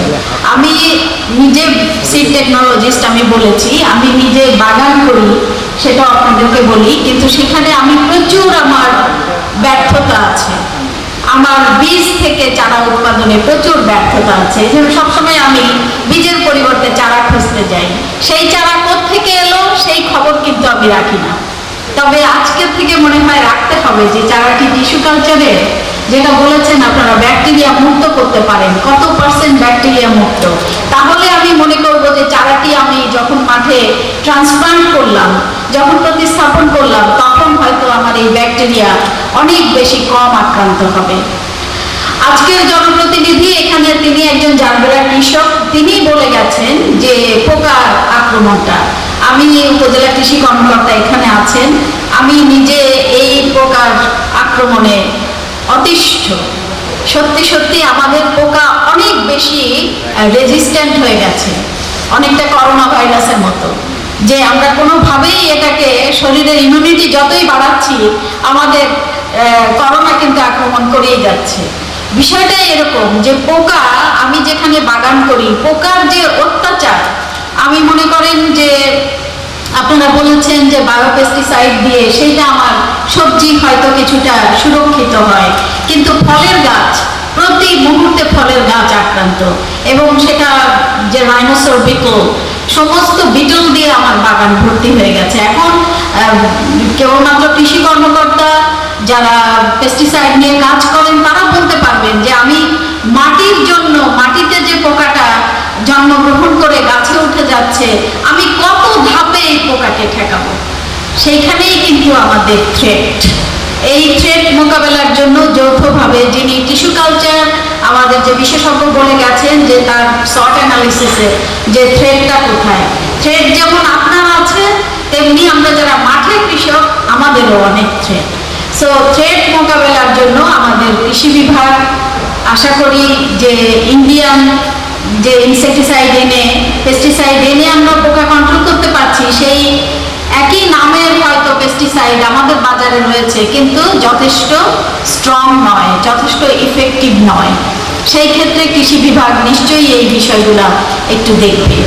তবে আমি কৃতিত্ব দেই পল্লী মঙ্গল কর্মসূচিকে, যে তারা এরকম একটি ব্যতিক্রমী, সত্যি সত্যি ব্যতিক্রমী কমার্শিয়ালাইজেশনে তারা যাচ্ছেন, যে এগ্রিকালচারের যে বাণিজ্যিকীকরণ সেই বিষয়ে তারা গেছেন এবং পিকেএসএফ তাদের পিছনে আছে। পিকেএসএফ এর ম্যান্ডেট কি আমি আপনাদেরকে আজকে জানাই। পিকেএসএফ হচ্ছে কর্মসংস্থানের মাধ্যমে দারিদ্র্য বিমোচন। ফলে আমরা শুধু লোন দেই এই কথাটা মানুষ জানে, মাইক্রো ক্রেডিট দেই এই কথাটা মানুষ জানে, কিন্তু কেন দেই সেই কথাটা খুব কম মানুষ জানে। আপনি যদি একজন সক্ষম ব্যক্তি হন, বেকার হন, আপনার সক্ষমতা সৃষ্টির জন্য পিকেএসএফ কাজ করে। তবে কোনো না কোনো এজেন্টের মাধ্যমে, একটি এনজিওর মাধ্যমেই আমাদের কাছে আসা যায় এবং সেই এনজিওর ভূমিকায় এখন পল্লী মঙ্গল কর্মসূচি এখানে আছে। ফলে আপনাদের যে কোনো সহযোগিতায়, আমি ব্যক্তি বিশেষকে বলছি না, সাংগঠনিকভাবে সম্মিলিতভাবে আপনারা যদি আমাদের সহায়তা চান সেই ক্ষেত্রে আমরা নিশ্চয়ই এগিয়ে আসব। এখানে অনেক কিছু, খুব বড় কিছু নয়, খুব ছোট ছোট সমস্যার কথা বলা হয়েছে। আমি পোকার কথা বললাম। আমি মনে করি কৃষি বিভাগ এ বিষয়ে ওয়াকিবল আছেন এবং তারা দেখবে, কৃষি অফিসার এখানে আছেন এবং আমার যেখানে যেখানে সুযোগ হয় আমি নিশ্চয়ই কথা বলবো। একটি কথা আপনারা বলেছেন, বিশেষ করে আমাদের টিস্যু কালচার বিশেষজ্ঞ বলেছেন যে অ্যামোনিয়াম নাইট্রেটের কথা। দেখুন, একটি জিনিস আপনাদেরকে স্মরণ করিয়ে দিতে চাই, আমরা কোনো সহজ জিনিস সহজভাবে ব্যবহার করতে পারি না। আমাদের দেশটা, আমাদের মেন্টালিটি, আমাদের মাইন্ডসেটটাই বোধহয় এরকম। 2000 সালে কেন অ্যাসিড নিয়ন্ত্রণ আইন করতে হলো সরকারকে? দুটি আইন করতে হয়েছে পাশাপাশি, অ্যাসিড নিয়ন্ত্রণের জন্য, অ্যাসিড নিক্ষেপজনিত অপরাধের জন্য। কেন? কারণ তখন অ্যাসিড যত্র তত্র পাওয়া যেত, বিক্রি হতো মুদি দোকানে। তখন আপনারা দেখবেন 2000 সালে সরকার আইন করতে বাধ্য হলো এবং এরপরেই অ্যাসিড নিয়ন্ত্রণ, অ্যাসিড নিক্ষেপ একেবারে কমে গেল, ধপাস করে নেমে গেল। কেন? কারণ অ্যাসিডটা মানুষের হাতের মধ্যে ছিল না। সরকারকে অনেক কিছু ভাবতে হয়। এখন আপনি যদি প্লাস মাইনাস করে ফিজিবিলিটি স্টাডি করে বলেন যে অ্যামোনিয়াম নাইট্রেটটা কত পার্সেন্ট আমার প্রয়োজন, তার চাইতে যদি সামাজিক ক্ষতিটা অনেক বেশি হয়ে যায়, এটি আপনার হাতের নাগালের মধ্যে থাকলে তখন কিন্তু সরকার এটা চিন্তা করবে যে না, আমার প্রয়োজন নেই। তারপরেও সুযোগ আছে সরকারকে কনভিন্স করা যে একেবারে লিমিটেড আকারে ডিলারশিপ নিয়ন্ত্রণ করে কাদেরকে একেবারে নিয়ন্ত্রিত পদ্ধতিতে কোন অর্গানাইজেশনগুলোকে চাহিদা ভিত্তিক দেয়া যায়, সেইখানে যদি আপনারা লেখালেখি করেন, সেখানে নিশ্চয়ই আমি ব্যক্তিগতভাবেও এটা নিয়ে কাজ করতে চাই। যদি আমার কাছে আসতে হবে আবেদনটা একটু সংখ্যাগরিষ্ঠ আকারে, একেবারে সীমিত আকারে হলে সেটা আমার জন্য একটু কঠিন। এটা নিয়ে আমি যেহেতু লবিং করতে চাই, আমি সকালেই বলেছি যে কৃষি মন্ত্রণালয় যদি কনভিন্স না হয়, কেউ এটাকে এনে দিতে পারবে না। যে কৃষি মন্ত্রণালয় বলবে যে এটা আসার প্রেক্ষিতে আমার এত % উৎপাদন বেড়ে যাবে, এত % কমার্শিয়ালাইজেশন বেড়ে যাবে। ফলে মন্ত্রণালয়কে কনভিন্স করা এবং সেখানে মাঝামাঝি মিডিয়েটর হিসেবে হয়তো আমি কিছু কাজও করতে পারবো। ফগার মেশিনের কথা বলেছেন, আমার মনে হয় আমার সহকর্মী জানালেন it's not a big deal. আমার মনে হয় এই জিনিস আমরা হয়তো অ্যাফোর্ড করতে পারবো, সেটা যে কোনোভাবে। আচ্ছা, আমাদের জনপ্রতিনিধি অথবা আমাদের কৃষি অফিসার বলেছেন যে ট্যাক্স মওকুফের কথা। ইন্ডিয়া থেকে চারা না এনে আমরা যদি আমাদের এই যে লোকাল মার্কেট, আজকে মনে করেন পল্লী মঙ্গল কর্মসূচি কমার্শিয়ালাইজেশনে যাচ্ছে, রিটেইলিংয়ে যাচ্ছে, এদেরকে যদি আমরা প্রমোট করতে পারি, তাহলে আমাদেরকে ধীরে ধীরে ট্যাক্সের কথা ভুলে যাব না। আমরা তো ইন্ডিয়া থেকে আনার কথা চিন্তাই করবো না। আমরা যদি এরকম কয়েকটা ফার্মকে ডেভেলপ করতে পারি, প্রমোট করতে পারি, সো আমাদের টার্গেট হওয়া উচিত যে এটা আগে, যেহেতু আমরা সক্ষমতার দিকে এগিয়ে যাচ্ছি, আমরা মনে হয় এটা কৃষি কর্মকর্তাও আমার সাথে একমত হবেন যে আমরা ট্যাক্স মওকুফ করে একটি বিশেষ দেশকে অনেক বেশি সুবিধা দেওয়ার চাইতে আমার নিজের দেশের এন্টারপ্রাইজকে আমি ডেভেলপ করতে পারি কিনা, সেটা বোধহয় আমাদের চিন্তা করা দরকার। আর ট্রান্সপোর্টেশনের কথা আমার সহকর্মী চমৎকার করে বলেছেন যে গদখালি যশোর, সেখান থেকে যদি ফুল তাজা আসতে পারে, সাভার কত দূর, সাভার থেকে যদি আমাদের কুলিং চেম্বার করে দিতে হয়, এটা কিন্তু আপনারা একটু ভাববেন এই দূরত্বটার বিষয়টা, যে এটা এত বড় দূরত্ব না। সাভার তো ঢাকারই একটা উপজেলা, ফলে এইটাকে আমি খুব একটা বড় দাবি হিসাবে দেখছি না, এটা চাইলে আপনারা ম্যানেজ করতে পারেন আমার যা মনে হয়। আমার টিস্যু কালচার বিশেষজ্ঞের কথাবার্তা সকাল থেকে তার কার্যক্রম দেখে আমার খুব ভালো লাগলো। তবে একই সময়ে আমার মনে হয় যে আমরা যদি আরেকটু এক্সপ্যান্ড করতে পারতাম, আমাদের আর কোন কোন কমার্শিয়াল এগ্রিকালচারের ক্ষেত্রে কোন কোন আইটেম আমরা বেছে নিতে পারি, কোন কোন প্রজাতি আমরা বেছে নিতে পারি যারা খুব ঝুঁকির মধ্যে আছে কিন্তু একই সাথে গ্রস প্রোডাক্ট দরকার হয়। আমাদের চাল ডাল এই আটা, এরপরেই তো আমাদের অন্যান্য ফসল, বিশেষ করে আমাদের মশলা ফসল। কয়েকদিন পরে দেখবেন পেঁয়াজ নাই, কাঁচামরিচ নাই, মশলা ফসলটা আমাদের অনেক বেশি রকমের কম উৎপাদিত হয়, ঝুঁকির মধ্যে পড়ে যায় এবং একেবারেই আমরা আমদানি নির্ভর। এই সব ক্ষেত্রে আমাদের যদি কোনো বিশেষ টেকনোলজি থাকে যে এখানে আমরা কৃষি বিভাগকে আমরা সাপ্লিমেন্ট করতে পারি, আমরা আমাদের টেকনোলজি দিয়ে আমাদের নিজস্ব আইডিয়া দিয়ে যদি আমরা সাপ্লিমেন্ট করতে পারি, সেই ক্ষেত্রে আমার আহ্বান রইল সবার প্রতি। স্থানীয় কৃষক ভাই বোনেরা এখানে আছেন, আপনারা আবারও প্রমাণ করেছেন, আপনাদেরকেই শতভাগ কৃতিত্ব দিতে হয়। করোনা কালে আপনারা প্রমাণ করেছেন যে কৃষকই হচ্ছে জাতির মেরুদণ্ড। এই কৃষি ছাড়া, এই কৃষক ছাড়া এই দেশ বাঁচতে পারবে না। আমরা যতই টেকনোলজি আনি না কেন, সেই টেকনোলজি কার জন্য? এই যে কমার্শিয়ালাইজেশন বলছি, আমরা হারভেস্টার এনেছি, আমরা বিভিন্ন রকমের যন্ত্রপাতি এনেছি, সেই যন্ত্রপাতি কিসের জন্য? কৃষি কাজের জন্য। ফলে কৃষিকে কিন্তু আমরা ভুলছি না এবং সেটাকেই আমরা সবচাইতে বেশি প্রায়োরিটি দিচ্ছি। ফলে আপনাদের অবদান সবচাইতে বেশি, এটা জাতি স্বীকার করে, সরকার স্বীকার করে।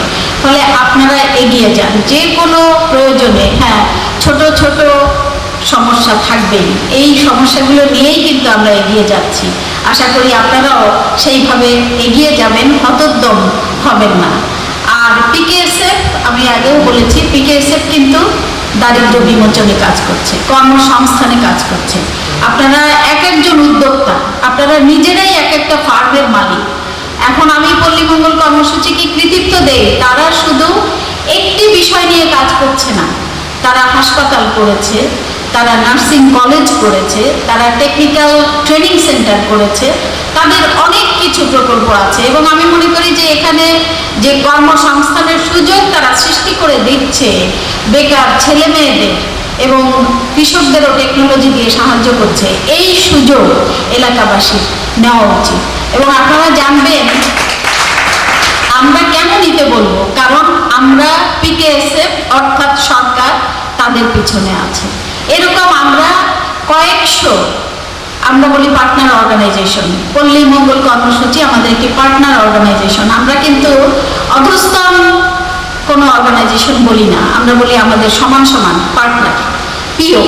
সো পার্টনার অর্গানাইজেশনের পেছনে যখন আমরা থাকি তখন মনে করেন তাদের সঙ্গে যারা আছেন একইভাবে তারাও কিন্তু পিকেএসএফ এর বেনিফিশিয়ারি।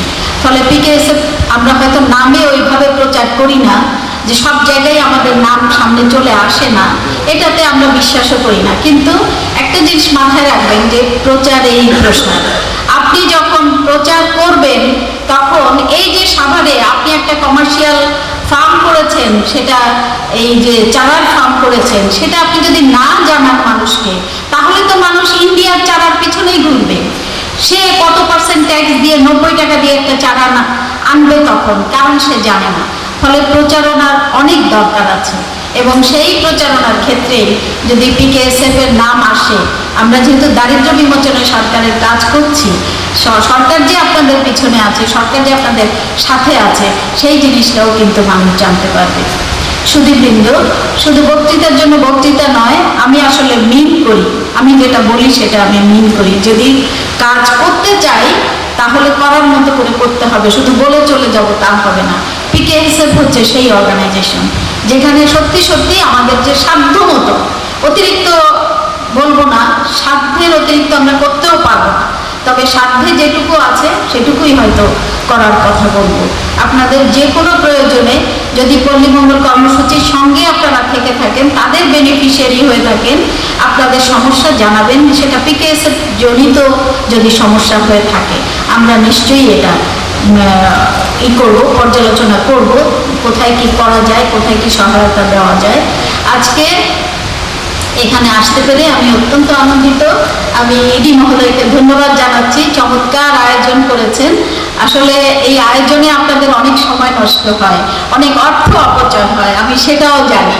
তবুও এটি একটি আনুষ্ঠানিকতা, এটা করতে হয়, সবাইকেই করতে হয়। আমাদের বাড়িতেও অতিথি আসেন, করতে হয়, কিছুই করার নাই। আমি কৃষি অফিসারকে, উপজেলা কৃষি অফিসারকে ধন্যবাদ দিই। সে আমারই বিশ্ববিদ্যালয়ের একজন ছোট বোন, তা ভালো কাজ করছে এখানে। তার ফার্ম হয়তো দেখার আজকে সুযোগ না হলেও আরেকদিন হয়তো হতে পারে। তো আপনারা যার যার জায়গা থেকে সবাই সুষ্ঠুভাবে, অনেক আমি গতিময় কাজ দেখতে ইচ্ছে করে, যে খুবই দ্রুত আগাচ্ছে, খুবই দ্রুত ফল দিচ্ছে, রেজাল্ট ড্রিভেন কাজ। যদি আপনি টার্গেট সামনে রাখেন যে আমি এত দিনের মধ্যে এই রেজাল্টটা পেতে চাই, তাহলে কিন্তু আপনি রেজাল্ট পাবেন। আপনি যদি গতানুগতিকভাবে আগান, যেদিন হয় হবে, যেদিন ফল হয় হবে, গাছ তো লাগালাম, এইটা কিন্তু রেজাল্টটা আপনাকে সেইভাবে আন্দোলিত করে না। আমি মনে করি আপনার টার্গেট থাকতে হবে। যেমন আমি এখন খুবই চিন্তিত, আমি ভিয়েতনামিজ দুটো নারকেলের চারা লাগিয়েছি, সেখানে ফল আসে না, বলেছিল 3 বছর। যখন আসাদদের হর্টিকালচার ফার্ম থেকে চারা নিয়েছিলাম, বলেছিল 3 বছরে ফল আসবে, এখন ফল আসে না। আমি চিন্তিত, বিরক্ত। কিন্তু এত মোটা মোটা গাছ হয়েছে, আমি এটা কাটতে পারছি না। আমি এটা কাটবো না ফেলে দিব, এখন বিশেষজ্ঞরা হয়তো আমার বিশেষজ্ঞ ডাকতে হবে যে আমি কি করব। তাহলে I am so much result driven, আমার ভীষণ রেজাল্ট দেখতে ইচ্ছে করে, যে আর কত অপেক্ষা করবো, এত তো ধৈর্য নাই, মানুষের জীবনও তো সংক্ষিপ্ত, তাই না? একটা কিছু করে ভালো কিছু দেখতে চাই, ফলে আমরা সবাই সেটা দেখতে চাই। আমি বিশ্বাস করি এখানে আপনারা যারা আছেন সবাই রেজাল্ট দেখতে চান, যে ভালো কিছু দেখতে চাই। আসুন সবাই মিলে সেই ভালো কিছুর প্রত্যাশা করি। আমাদের সামনে অনেক ভালো দিন, আপনারা সবাই কষ্ট করে এসেছেন, সবাইকে অসংখ্য ধন্যবাদ। আর সবশেষে পল্লী মঙ্গল কর্মসূচিকে ধন্যবাদ।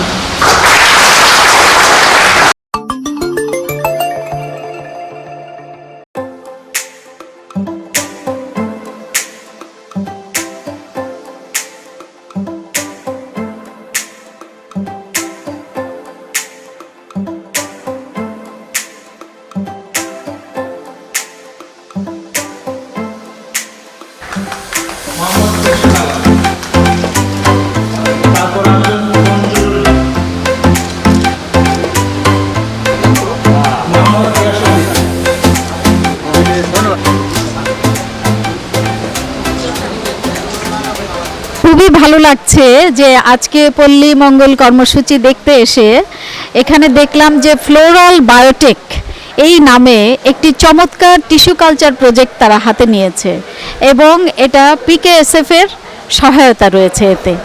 তো এটা এত যত্ন করে একটা টিস্যু কালচার ল্যাবরেটরি করা হয়েছে এবং প্রত্যন্ত অঞ্চলে যে আন্তর্জাতিক সমস্ত প্রোটোকল অনুসরণ করে যে টিস্যু কালচার ল্যাবটা এগিয়ে যাচ্ছে, সেখান থেকে কিছু চারা এর মধ্যেই তারা রিটেইলে বিক্রি করতে পেরেছে, বিভিন্ন গবেষণা প্রতিষ্ঠানকে দিতে পেরেছে, স্থানীয় কৃষকদের মাঝে বিতরণ করতে পেরেছে এবং এর ফল অত্যন্ত ভালো, অত্যন্ত মানসম্মত ফুলের উৎপাদন আমরা দেখতে পাচ্ছি। এবং এই টিস্যু কালচার যে প্রজেক্ট যেভাবে এগিয়ে যাচ্ছে, আমি মনে করি যে ভবিষ্যতে জারবেরা ফুলের চাহিদা, ফুল চাষাবাদের চাহিদা এখান থেকেই অনেকটাই মিটে যাবে, কৃষকদের অনেক সমস্যার সমাধান এখান থেকেই হবে। আমি এই পল্লী মঙ্গল কর্মসূচির ফ্লোরাল বায়োটেক এই প্রকল্পের অত্যন্ত সফলতা কামনা করছি। ধন্যবাদ। আপনাদের ধন্যবাদ। এখানে যে কৃষকরা যেগুলো বলেছেন এগুলো আমরা অলরেডি শুরু করেছি।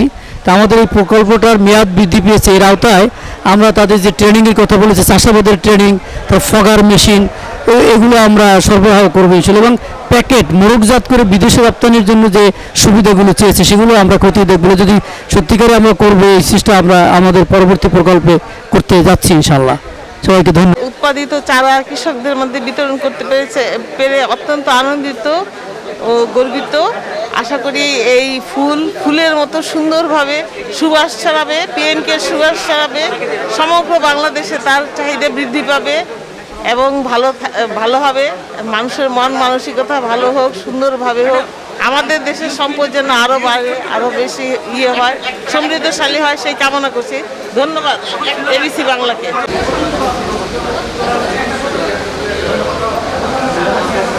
আমি ডক্টর আতাহারুজ্জামান গত অন্তত 15 থেকে 20 বছর যাবৎ বাংলাদেশে এবং দেশের বাইরেও বিশেষ করে পাকিস্তান, মালয়েশিয়া এবং তানজানিয়াতেও overseas tissue culture and biotechnology নিয়ে কাজ করে আসছি।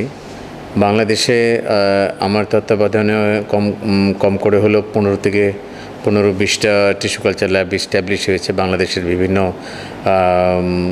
কোম্পানিতে, অ্যাগ্রো বেসড কোম্পানিতে, এনজিওতে এবং বিশ্ববিদ্যালয়।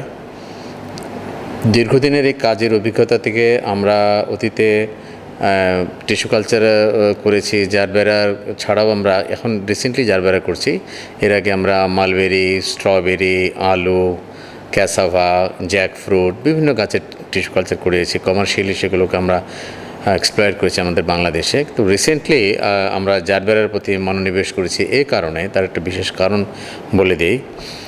আপনারা হয়তো অনেকেরা জানেন, যারা ফুল নিয়ে যারা গবেষণার সাথে জড়িত থাকেন বা ফুল নিয়ে যারা ব্যবসা করেন, তারা জানেন যে আমাদের দেশে কিন্তু জারবেরা ফুলের চারা পাওয়া যায় না। এবং গত 40 বছর যাবৎ বাংলাদেশের কৃষকরা পার্শ্ববর্তী দেশ থেকে অনেক দামে এই সমস্ত চারাগুলো কিনে নিয়ে আসছেন। আমি বলি, এক একটা চারার দাম পড়ছে প্রায় 80 থেকে 100 টাকা। এবং সবচেয়ে বড় কথা হচ্ছে, কৃষকরা এই চারা এনে তারা যে জারবেরা ফুল উৎপাদন করছেন, তাতে তারা কাঙ্ক্ষিত মাত্রায় লাভবান হতে পারছেন না। হলেও কাঙ্ক্ষিত মাত্রায় লাভবান হতে পারছে না। তার কারণ হচ্ছে কয়েকটা।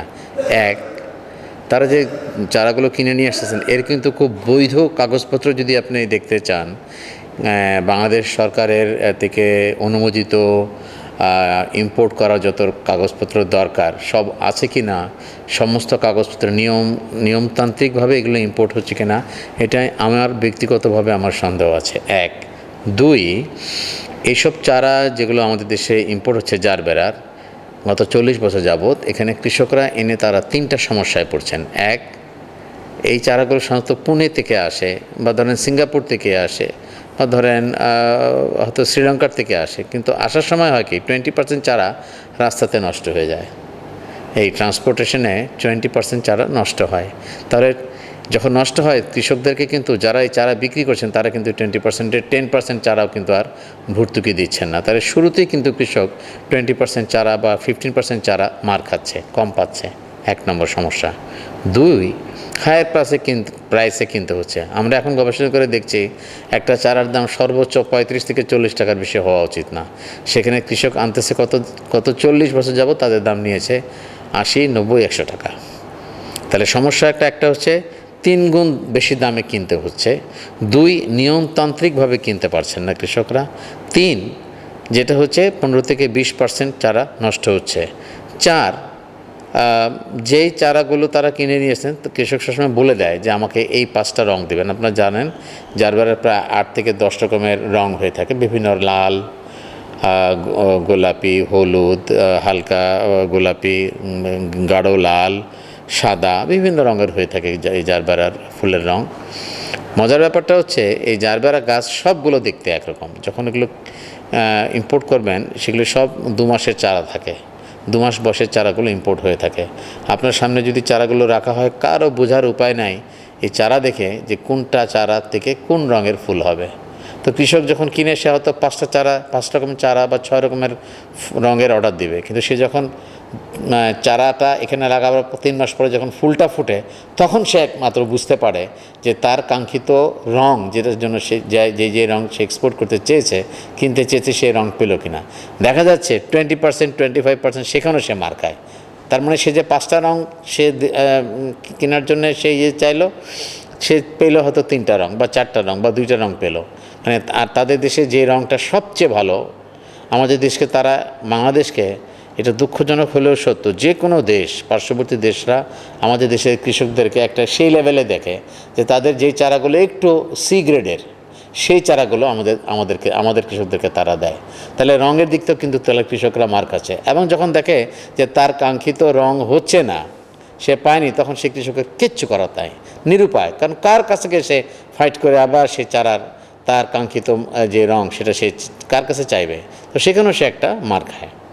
তো এই বিভিন্ন জিনিস দেখে আমরা তো, আর একটা মজার ব্যাপার হচ্ছে চারার কিন্তু আবার যে কটা চারাই তার বাঁচে, ওখান থেকে কিন্তু সে আবার লাভের মুখ একটু দেখছে, না দেখলে আনছে কেন, কিছু লাভের মুখ সে দেখছে। কিন্তু আমি বলতে চাচ্ছি আরও অনেক বেশি, আরও 3 গুণ বেশি লাভ করতে পারতো যদি চারার দাম 3 গুণ কম হতো। সে যদি কাঙ্ক্ষিত তার 10,000 চারার অর্ডার দিয়েছে, তার যদি 10,000 চারা বাঁচতো, অথবা সে 6 রকমের রং চেয়েছে, 6টা রং যদি সে পেত, তাহলে অনেক বেশি লাভবান হতো। তো এখান থেকে সে বঞ্চিত হচ্ছে।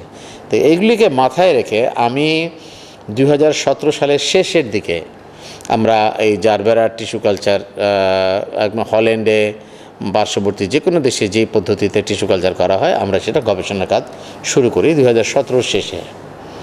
18 সাল পুরা গিয়ে 1900 প্রায় শেষ করে 1900 শেষের দিকে আমরা এই সফলতা অর্জন করি টিস্যু কালচারের, এবং পরীক্ষামূলকভাবে বেশ কিছু পলি হাউসে, আপনারা জানেন এই জারবেরা উন্মুক্ত মাঠে, উন্মুক্ত ইয়েতে কম হয়, সাধারণত এগুলি পলি শেড হাউসে তৈরি করতে হয়। ফুলটা এখানে প্রোডাকশন করলে ভালো রং হয়, কারণ এটা তাপমাত্রা, সূর্যের আলো এবং বৃষ্টিপাত মানে যেন সরাসরি ফুলে না পড়লেই ফুলের রঙটা সুন্দর থাকে, সেজন্য একটা পলি হাউসে করতে হয়।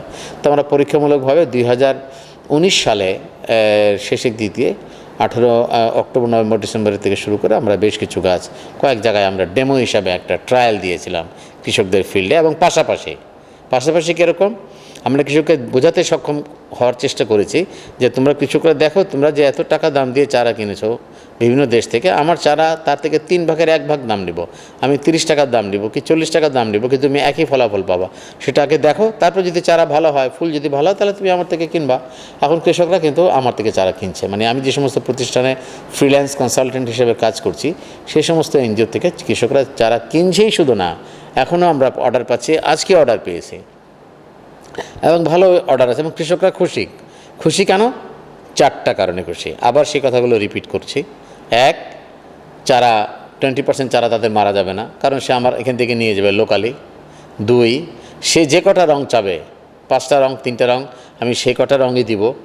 3, আমি যদি রং কম দেই বা আমার সাথে যদি তার রং যদি না মিলে, যখন ফুল ফুটবে সে আমাকে এসে ধরতে পারবে যে স্যার আমার তো চারার রং মিলেনি, ফুলের রং মিলেনি, তখন তাকে আমি সেটা পাল্টাই দিতে পারবো।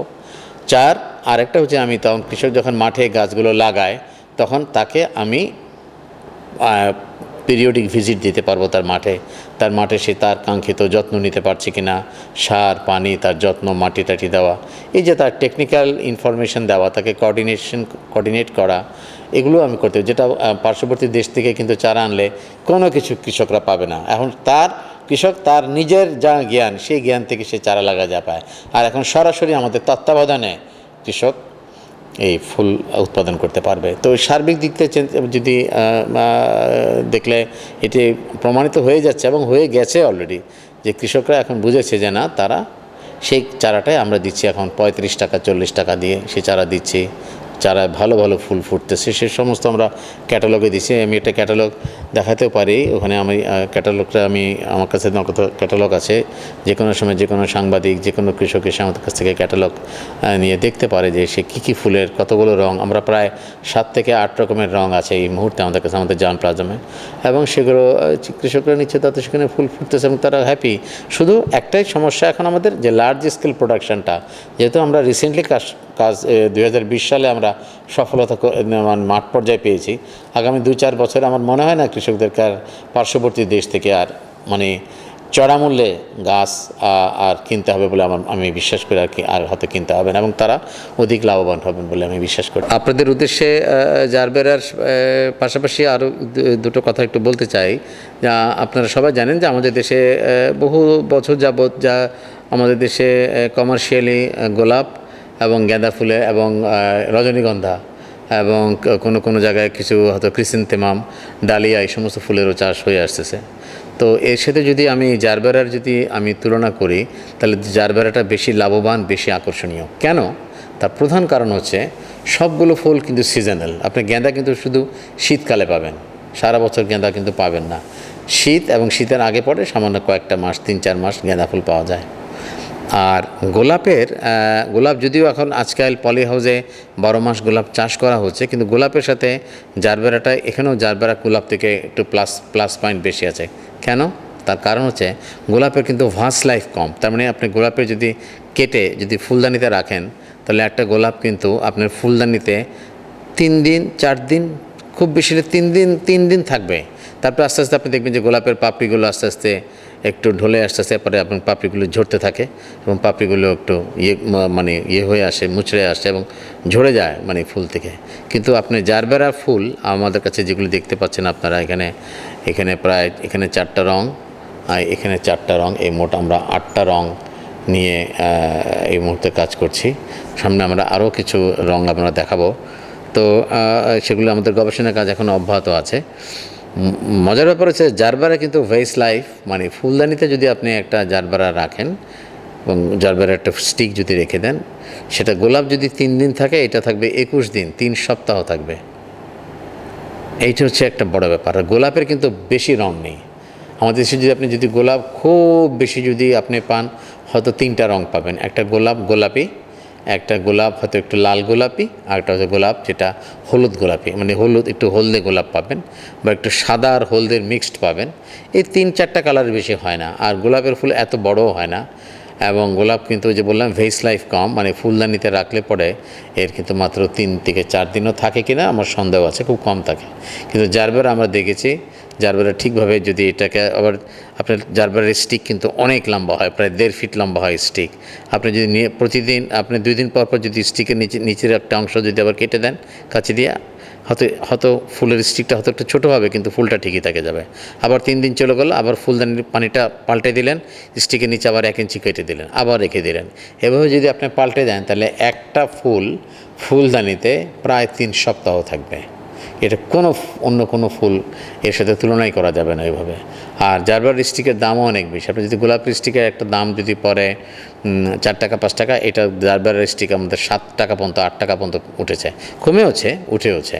এবং যারা আর এখানে যেহেতু মাল্টি কালার, এগুলো অনেকগুলো কালার, সাধারণত দর্শক বা ক্রেতারা এই মাল্টি কালারের দিকে যেতে চায়। আর দর্শক ইদানিং বুঝে ফেলছে, মানুষ জেনে গেছে যে এটার ভাস লাইফটাই বেশি, কারণ ফুলদানিতে বেশি দিন থাকে। তো এইসব যদি কম্পেয়ার করলে, তুলনামূলক যদি করা যায়, তাহলে কিন্তু জারবেরার চাহিদা দিন দিন বাড়ছে এবং আগামী দিনে তো আরও বেশি বাড়ছে। এবং এটা দেখা যাবে যে রজনীগন্ধা বা অন্যান্য গাঁদা ফুলের তুলনায় অনেক বেশি এটা প্রসার লাভ করবে। প্রিয় দর্শক, বাংলাদেশের যে কয়টি এনজিও রয়েছে তার মধ্যে পল্লী মঙ্গল কর্মসূচি একটি অন্যতম প্রতিষ্ঠান।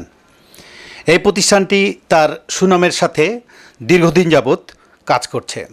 আমরা পল্লী মঙ্গল কর্মসূচির বিভিন্ন কর্মসূচির পাশাপাশি আজকের জারবেরা ফুলের চাষ, এর উৎপাদন এবং কৃষকদের মাঝে চারা বিতরণ, এই বিষয়গুলো আপনাদের সামনে তুলে ধরার চেষ্টা করেছি। আপনারা সবাই জানেন, পল্লী মঙ্গল কর্মসূচি মানেই দেশের মঙ্গল, পল্লী মঙ্গল কর্মসূচি মানেই কৃষকের মঙ্গল। দর্শক, আমরা পল্লী মঙ্গল কর্মসূচির জারবেরা ফুলের চারা উৎপাদন নিয়ে আপনাদের সামনে এই প্রতিবেদন দেখানোর চেষ্টা করেছি। আগামী অনুষ্ঠান দেখার আমন্ত্রণ জানিয়ে এখানেই বিদায় নিচ্ছি। আরেকটি কথা, আপনারা যেখানেই থাকুন না কেন, এবিসি বাংলা টেলিভিশন দেখতে ভুলবেন না। সবাই ভালো থাকবেন। আল্লাহ হাফেজ।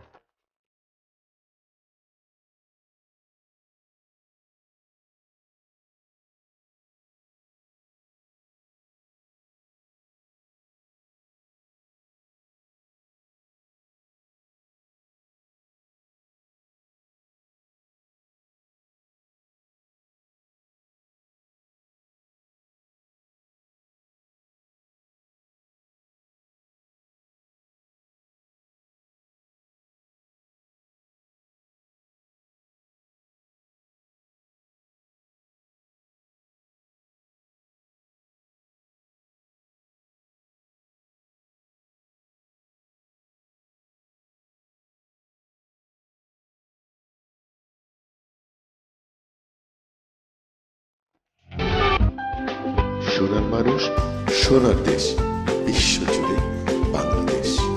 আমরা দেখছি এবিসি বাংলা টেলিভিশন।